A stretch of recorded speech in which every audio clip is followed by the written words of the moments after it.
Déclaration des socialistes portant sur l'invitation à Genève du président Lassy Bouty pour rencontrer des autorités du Conseil des droits de l'homme des Nations Unies et l'organisation d'une grande manifestation devant le siège des Nations Unies pour exiger la fin du régime dictatorial et criminel de Denis Sassou Nguesso.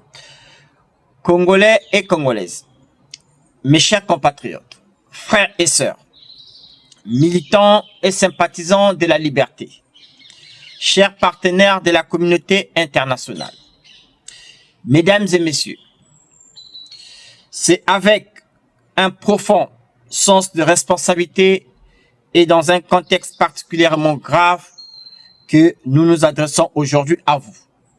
Au nom du président Lassy Bouty, président des socialistes et ancien candidat déclaré à l'élection présidentielle de 2026, acteur engagé de la vie politique en République du Congo, pour annoncer officiellement l'organisation d'une grande manifestation le 8 mai 2026 devant le siège des Nations Unies à Genève dans le but d'exiger la fin du régime dictatorial et criminel de M. Denis Sassou Nguesso.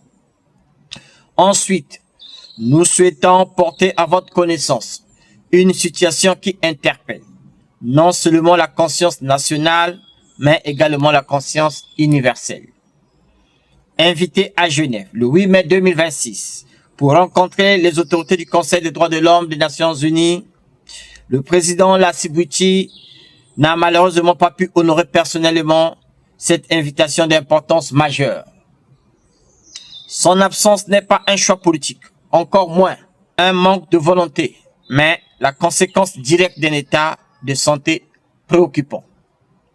Cet état de santé fait suite à des événements graves au cours desquels il avait été victime d'enlèvements et de traitements inhumains par des hommes armés du régime dictatorial et criminel de Denis Sassou Nguesso. Aujourd'hui, encore, les séquelles de ces événements pèsent lourdement sur la condition physique du président Lassy Bouty et sa capacité à se déplacer librement.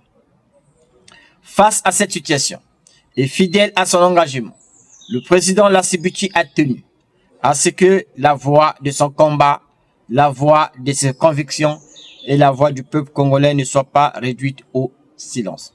Une délégation officielle conduite par M. Antoine Tambatamba, secrétaire général du parti d'opposition des socialistes, a été mandatée pour le représenter à Genève. Cette délégation porte un message clair, digne et responsable. Un message qui appelle au respect des droits fondamentaux.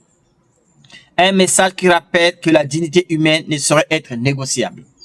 Un message qui souligne que la stabilité d'un pays ne peut durablement reposer que sur la justice, l'inclusion et la liberté. Nous voulons un changement pacifique, démocratique et constitutionnel. Mais nous refusons de nous taire face à la brutalité du régime répressif de M. Denis Sassou Nguesso. À l'opinion nationale, nous disons ceci. Peuple congolais, le combat pour la démocratie, pour l'état de droit et pour le respect des citoyens est un combat collectif. Il ne se limite pas à un homme, à un parti ou à une génération. À l'opinion internationale, nous lançons un appel à l'attention, à la vigilance et à la responsabilité. La situation actuelle exige une écoute sincère, un regard impartial et un engagement en faveur des principes universels que nous partageons tous. Les institutions internationales, les partenaires bilatéraux et les organisations de défense des droits humains ont un rôle essentiel à jouer pour accompagner les dynamiques de paix, de justice et de respect des libertés fondamentales. Nous insistons également sur la nécessité d'une prise en compte urgente des dimensions humanitaires liées à cette situation. La santé, la sécurité et la dignité des personnes, en particulier lorsqu'elles sont exposées à des risques, doivent rester au cœur de toute action. Aujourd'hui, malgré les épreuves, malgré les difficultés, le message reste le même. Celui de la paix, du dialogue et de la transformation démocratique qui passe uniquement par la fin du régime dictatorial et criminel de M. Denis Sassou Nguesso, qui se maintient au pouvoir depuis plus de 42 ans dans la corruption, le tribalisme, le népotisme, la discrimination, le manque d'accès aux soins de santé, le manque d'accès au logement le manque d'éducation et la violation des droits de l'homme. Le président Lassy Bouty reste engagé pour un Congo où chaque citoyen peut s'exprimer librement, vivre en sécurité et espérer un avenir meilleur.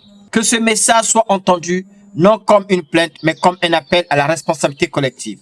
Nous avons appelé depuis plusieurs années avec clarté et fermeté à la fin de la dictature de Denis Sassou Nguesso, dénoncer des arrestations arbitraires, des enlèvements, les tortures, les exécutions extrajudiciaires de jeunes Congolais et l'étranglement total des libertés dans notre pays.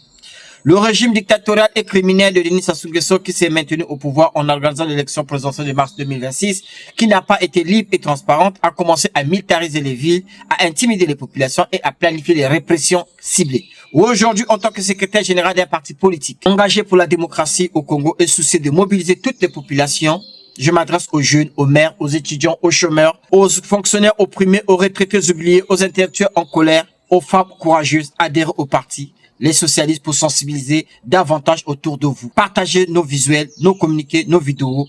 Parlez à vos proches, vos voisins, vos collègues qui vivent le Congo libre et démocratique, socialiste, toujours social, fait à Brazzaville le 25 avril 2026, Antoine Tamba Tamba, secrétaire général des socialistes. Je vous remercie.